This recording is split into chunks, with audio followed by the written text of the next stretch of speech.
Bonjour et bienvenue dans cette deuxième leçon d'initiation mathématique à Python. Nous allons ici nous intéresser à l'arbre binaire, celui que je vous ai montré dans la toute première vidéo. Je vais donc à mon shell et je lui dis speed 0 pour avoir une vitesse maximale de la tortue. La voilà qui apparaît. Je la mets donc à droite de mon écran. Et ce que je fais, c'est tout d'abord un left 90. J'aimerais en fait vous montrer ce que l'on va programmer exactement. Ainsi, donc, ma tortue tourne à gauche de 90 degrés, c'est-à-dire perpendiculairement à l'horizontale. Et maintenant, j'appelle ma fonction arbre final que j'ai préprogrammée avec 9 itérations par exemple et un côté égal à 250 et regardez ce que j'obtiens.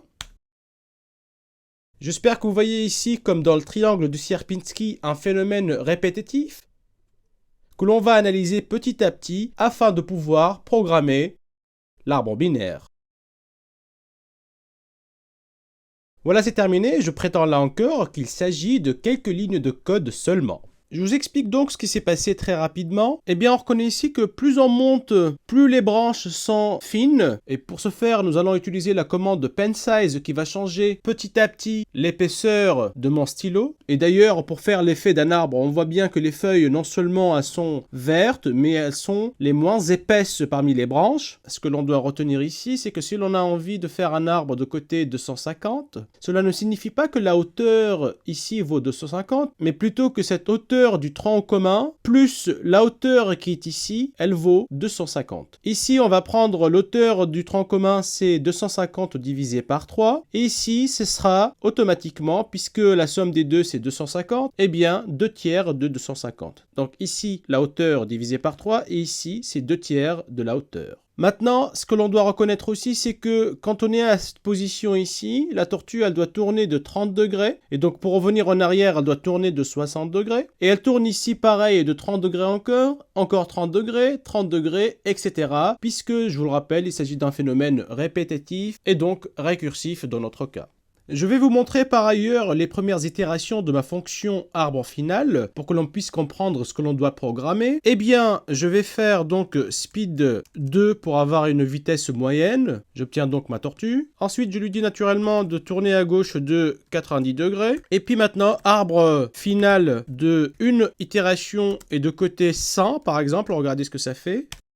Eh bien, ça fait une petite branche, en réalité c'est une feuille de couleur verte, et retourne à la position initiale. Maintenant, si je fais reset pour effacer ce que je viens de faire, et ensuite left 90, et puis je lui dis de faire arbre final de 2 et de côté 100, là encore, regardez ce que j'obtiens.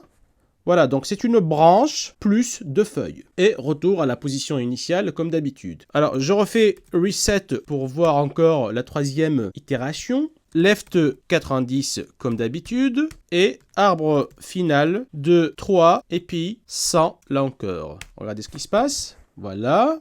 Super. Donc j'espère que vous avez compris ici que j'ai besoin de faire donc un tronc commun et puis j'ai une seule fonction qui va faire à la fois cette branche et puis retourner pour faire cette branche qui est ici. Je retourne à mon shell pour refaire maintenant l'étape 4. Je fais un reset, left 90 et puis arbre final de 4 itérations et je vais lui dire de me faire un arbre de côté 200. J'obtiens ainsi, voilà. Voilà.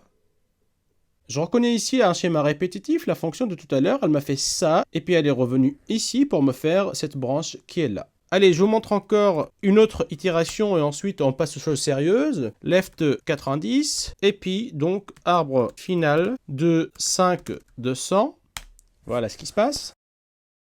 Terminé, j'espère que maintenant vous avez une petite idée sur ce qu'on doit écrire récursivement pour que l'on puisse avoir cet arbre. Je crée donc un nouveau fichier que j'appelle arbre binaire dans lequel je vais tout enregistrer. La première commande, comme vous vous doutez bien, c'est from turtle, c'est-à-dire charger le module tortue, import étoile. Et puis je vais faire une première fonction qui fait tout simplement une feuille d'un arbre qui sera de couleur verte. Ainsi, je fais un def green, par exemple, de hauteur égale à h, 2 points, retour à la ligne. La commande qui permet de changer la couleur de ma tortue est pen color, entre parenthèses guillemets, donc je lui dis green. Ensuite, je lui dis tout simplement de faire un forward de h. Et puis, j'aimerais retourner à la position initiale, c'est-à-dire avec un backward de h. Voilà, c'est terminé pour ma première fonction. Je vais l'enregistrer et faire exécution. J'appuie sur mon F5. Alors, regardez ce qui se passe. Je commence bien sûr avec un left 90. J'ai ma tortue qui apparaît ici. Je fais un petit retour au shell et je lui dis green donc de 100 par exemple. Et qu'est-ce qu'il me fait? Eh bien, ce qu'il faut.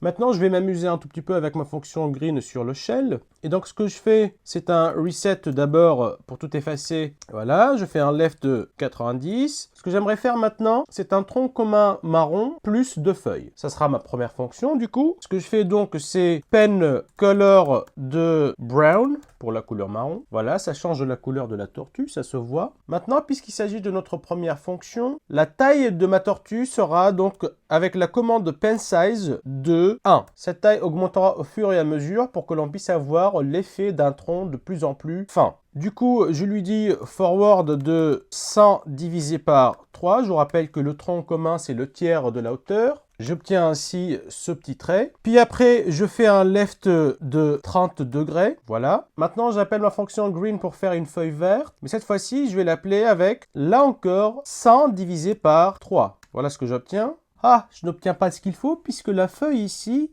est plus grande que le tronc commun. C'est bizarre. Alors, je vous explique pourquoi. La fonction green doit être appelée avec une autre valeur ici, puisque ici, ça sera le tiers de h, mais le tout après devrait être égal à 2 tiers de h, et la feuille doit mesurer le tiers des 2 tiers de h, c'est-à-dire 2h divisé par 9. Ainsi, je suis obligé de faire un reset ici. Je refais les mêmes commandes, left 90, pen color brown. Ensuite, j'avance donc de forward de 100 divisé par 3. Donc, je suis maintenant ici. J'aimerais tourner à gauche de 30 degrés. Donc, je lui dis left de 30. Et maintenant, j'appelle ma fonction green avec 2 fois la hauteur, donc 100, le tout divisé par 9. Et voilà ce que j'obtiens. Voilà, donc ça ressemble beaucoup plus à la feuille que je veux. Pour faire la deuxième feuille, je fais un right, cette fois-ci pas de 30 mais de 60. Je suis à la bonne position. Je rappelle ma fonction green avec 2 multiplié par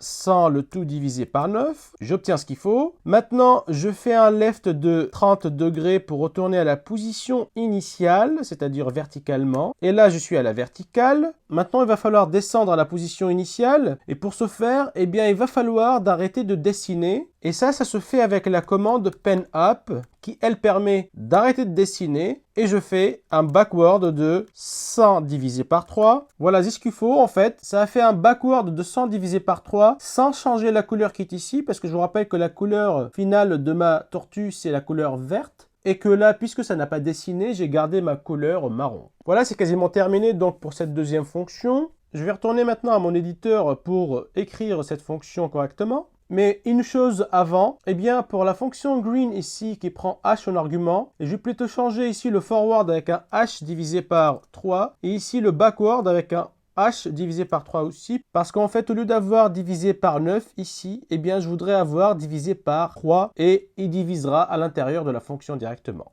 Allons-y donc, def arbre 1 de h, bien sûr, ça va prendre toutes donc ces petites commandes qui sont ici. La première chose, c'est pen color, donc brown. Ensuite, c'est un forward de h divisé par 3. Une fois que je suis là-haut, je fais un left de 30 degrés. Et j'appelle maintenant ma fonction green avec en argument 2 fois h divisé par 3. Maintenant, je fais un right 60. Et puis, je rappelle ma fonction green avec un argument 2 fois h divisé par 3. Et puis je fais un left donc de 30 degrés, un pen up pour que la tortue ne dessine plus, et puis un backward de h divisé par 3. Et j'aimerais maintenant voir après enregistrement si ma fonction fait ce qu'il faut. Donc je fais un 5, je lui dis donc de faire un left 90, j'obtiens ma tortue, et je lui dis arbre 1 de 100 par exemple. Est-ce que ça fait ce qu'il faut? Voilà, super. Alors j'ai oublié une petite commande, il me semble. Là-dedans, c'est pen size. Ici, je dois faire un pen size de 1.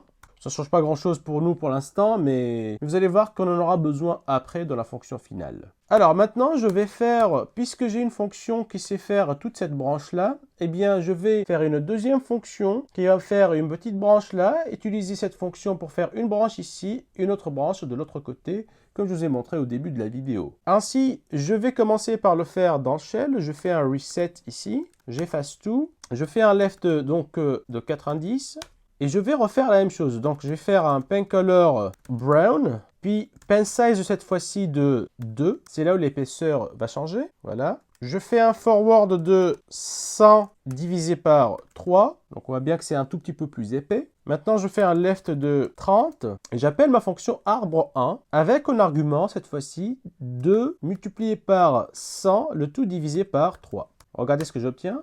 Ah, intéressant. Maintenant, je fais un write de 60 et puis je rappelle la fonction arbre avec 2 multiplié par 100, le tout divisé par 3. C'est 2h sur 3. Elle me refait, ah, ça ne fait pas ce qu'il faut parce que c'est arbre 1. Donc, je lui dis arbre 1 de 2 fois 100 divisé par 3.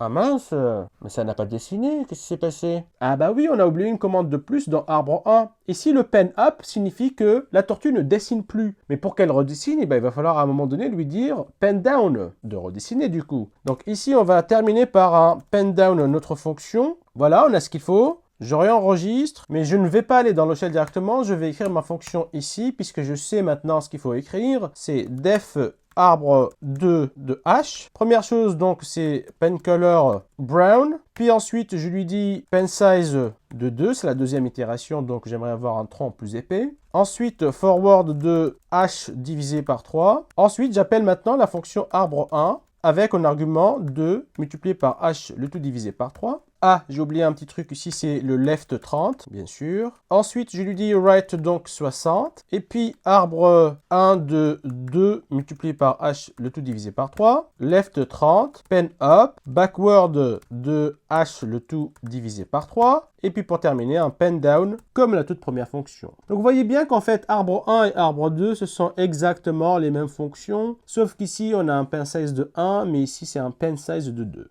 J'enregistre et je fais exécution pour voir ce qui va se passer. Donc je fais un left 90 comme d'habitude. J'ai ma tortue qui apparaît verticalement. Je lui dis maintenant arbre 2 de 100 par exemple. Regardez ce qui va se passer. Ah ah, très intéressant. Et elle retourne à la position initiale. Et bien maintenant, puisque j'ai une fonction qui sait faire tout ça, eh bien je vais l'utiliser pour faire l'itération d'après de mon super arbre binaire. Ainsi, je vais tout faire maintenant dans l'éditeur, et je sais que ça sera la même fonction que arbre 1 ou arbre 2 d'ailleurs. Donc je fais un simple copier-coller ici. Voilà, j'ai ma fonction qui est là. J'échange arbre 2 avec arbre 3. Pen size 2, c'est avec pen size de 3. Et puis arbre 1, j'appelle arbre 2. Et puis la même chose ici aussi. C'est terminé. Enregistré. Exécution. Left, pareil, 90. Et puis arbre maintenant 3 de 150, on va dire, pour augmenter un peu la taille, pour bien voir. Voilà ce qui se passe. Ah, joli. Allez, pour vous faire plaisir, je fais une fonction arbre 4. Je recolle mon code de tout à l'heure. Ici, je l'appelle arbre 4. Pen size de 4 cette fois-ci. Et puis ici, j'appelle arbre 3. Et j'appelle ici arbre 3 aussi. Et c'est terminé. Après exécution, je fais un left 90 pour appeler ma tortue. Et puis, arbre 4. De 150, là encore.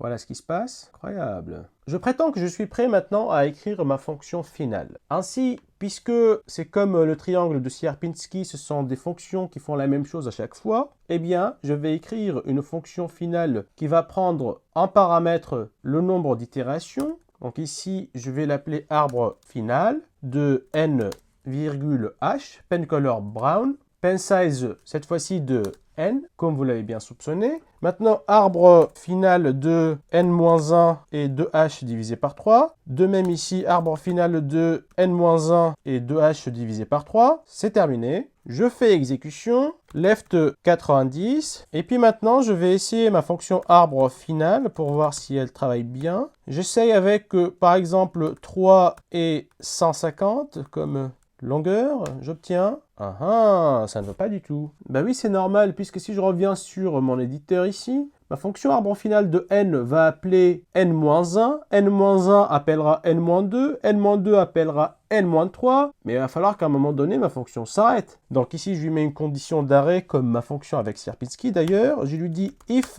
n devient égal à 1, eh bien, ce que tu fais dans ce cas particulier, c'est en fait le cas où il faut s'arrêter, c'est d'appeler la fonction green avec h en argument. D'ailleurs, j'aurais dû m'en douter puisque je n'ai jamais appelé ma fonction green dans l'ancienne fonction qui est ici, ce qui signifie que quelque part, c'est faux. Maintenant, sinon, c'est-à-dire si n n'est pas égal à 1, eh bien voilà ce qu'il faut faire.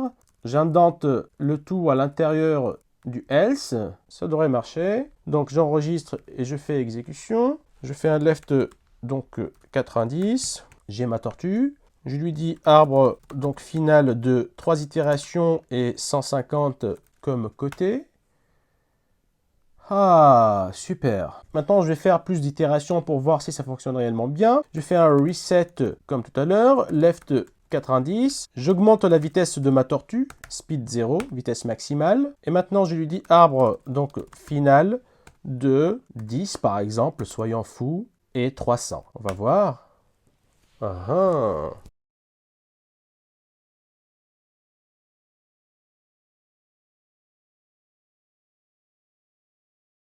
On voit que les branches s'entremêlent d'ailleurs, pas le choix.